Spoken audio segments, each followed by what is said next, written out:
এবং সবার সম্মান সুন্দরভাবে রক্ষা করেছে। আপনারা এই সিনেমাটা দেখলে আপনাদের ভালো লাগবে। কারণ যেহেতু আমি অভিনয় করেছি, অনেকে আমার কথা বিশ্বাস নাও করতে পারেন, কারণ হয়তো চিন্তা করবেন যে সে যেহেতু অভিনয় করেছে সেই জন্য আসলে না, অথবা আমি অভিনয় করেছি সেই জন্য বলছি। তারপরে আপনার ছবিটা দেখেন, দেখলে আপনারা যাচাই করতে পারবেন। বাদল তো অসাধারণ, তার পাশাপাশি অভিনয় হয়েছে আরও অনেক অভিনেতা যারা আছে, তারা সবাই অত্যন্ত ভালো অভিনয় করেছে, অত্যন্ত টান টান একটা গল্প এবং সব চাইতে বড় কথা অসাধারণ। কথা বলছিল একটু আগে মানুষ যে কাজ করছে আজকে এই প্রথম দিকে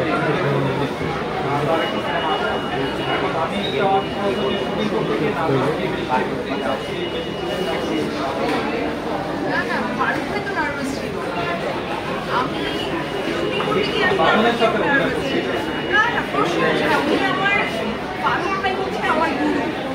ঠিক আছে, মানে আমরা স্যারের সাথে কাজ করা শুরু করেছি।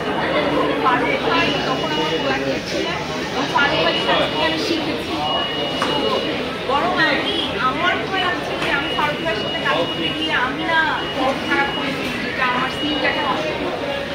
এই ইমোশনালি কোনো আসলে ব্যাপার আমরা অনেক নাটক করেছি।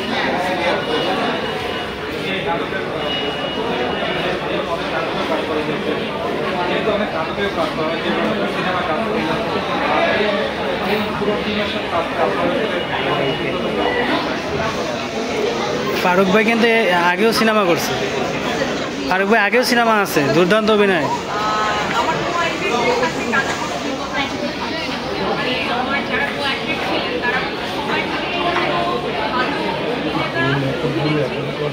তার আগে বড় কথা হচ্ছে ওনারা ভীষণ ভালো মানুষ। এটা আমার কাছে আমরা যখন কাজটা করেছি, আমরা কাজের পাটে পাটে আমরা যে সময়টা দিয়েছি, আমরা আড্ডা দিয়েছি, আমরা অনেক কিছু শিখেছি, স্পেশালি ফারুকের কাছ থেকে আমাদের সময়টা খুব ভালো লেগেছে। আর আমার দেখা সবচেয়ে মধ্যে একজন যে কোনোদিন জোরে একটা কথা বলতে জানে না, আর সুমিতের মধ্যে একটু বলতে চাই প্রডিউসার, আমার অনস্ক্রিন হাজব্যান্ড। আমি যেরকম হাজব্যান্ড আসলে বাস্তবে চাই, সেরকম একটা হাজব্যান্ড সানি ভাই আমাকে অনস্ক্রিন দিয়েছে। সো অনস্ক্রিন আমার হাজব্যান্ডকে দেখে আসলে ছেলেরা প্রস্তুতি নিতে পারে যে আমার আসলে কেমন হাজব্যান্ড লাগবে। সো এরকম একটা লক্ষ্মী হাজব্যান্ড যে আমাদের সানি ভাই দিয়েছে, এর জন্য থ্যাংকস সানি ভাইকে। আর সুমিত অ্যাজ এ প্রডিউসার, ও খুবই শান্ত ধরনের মানুষ, কারণ আমি অনেক অত্যাচার করি। আমার সাথে যারা শুরু করে তারা জানে আমি খুবই ডিফিকাল্ট টু হ্যান্ডেল। তো আমি অনেক অত্যাচার করেছি, সানি ভাই এটা খুব সুন্দর করে ডিল করেছে বলেই আজকে শেষ পর্যন্ত এসে আমরা সবাই একসাথে করতে পেরেছি যে কাজটা নিয়ে আপনাদের সামনে আসি। আপু আরেকটা বিষয় জানতে চাই, নারী পুরুষের চরিত্র বাংলাদেশে দেখাই যায়, এই সিনেমা থেকে আপনি কতটা আশা করেন? আমি আসলে দর্শকের কাছে এখন আমাদের কাজ ছিল যে গল্প ইন্ডাস্ট্রিতে নিয়ে আসা। সানি ভাই সে সমস্যা করেছেন, আমি সেখানে অভিনয় করেছি। এখন দর্শকের দায়িত্ব হচ্ছে আমাদের সিনেমাটাকে সাপোর্ট করা।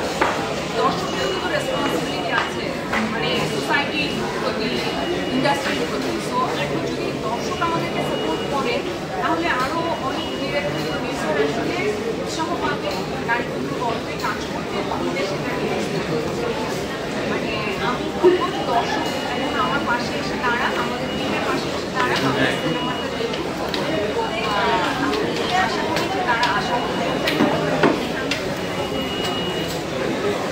আচ্ছা, যেহেতু ঈদে মুক্তি পেল আপনার প্রথম সিনেমা, মানে ঈদে মুক্তিপ্রাপ্ত প্রথম সিনেমা, কখনো কি মনে হচ্ছে যে ঈদে আপনার কোনো সিনেমা আসবে, এর আগে কখনো চিন্তা করেছেন? না, আমি কখনো চিন্তা করি নাই, বিকজ আমি তো আসলে নাটকে কাজ করতাম আর বিজ্ঞাপন করতাম। নাটক আর বিজ্ঞাপন থেকে আসলে বিলবোর্ড কোম্পানি কোম্পানি একটা সিনেমা গাড়ি করেছিলাম, তারপরে ওইভাবে সিনেমা করা হয়নি। তারপরে এখানে করার পরও আমি আসলে কখনো ভাবিনি যে সিনেমা করবো বা একটা কমার্শিয়াল সিনেমা করবো।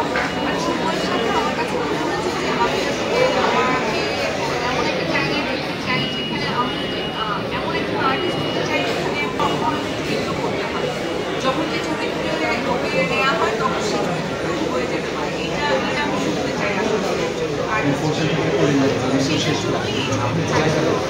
আচ্ছা, অনেকেই বলছেন যে চালাই যায় না।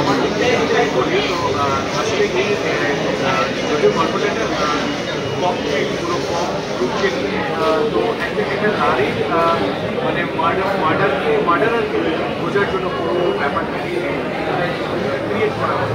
সেটা বলতে একটা পুলিশ একটা অনেক বড় ভূমিকা থাকে। আসলে আমরা ন্যাচারালি যে সিনেমায় যেভাবে পুলিশ কম চরিত্র এটা সেটা থেকে কারণ এখানে যে নারী মার্ডার ইনভেস্টিগেট করা হয়েছে সেখান থেকে একজন মেয়ে পুলিশ অফিসার তার নারী হিসেবে একজন নারী মানে ওই ব্যাপারটাকে একটু ইনফোসিস দেওয়া হয়েছে যে একজন নারী যখন নারী মার্ডারকে খুঁজে বের করে তখন একটা নারী ভাবে কীরকম ব্যাপারটা তার ভিতরে কাজ করে। তো সেই দিক থেকে আমরা মনে করবো যে সঙ্গে সঙ্গে ওই নারীর একটা বোধ বা ওই ব্যাপারটাকে কাজ করানো হয়েছে সেটা আসলে ভালো পারফেক্টলি মানে একদম পারফেক্টলি তো আপনারা এসবটা দেখে মানে কখনোই মনে হবে না যে তারা যে একটা কাজ করেছে আরিফ ভাই বলবো রণপ্রিয় ভাই আছেন তারপরে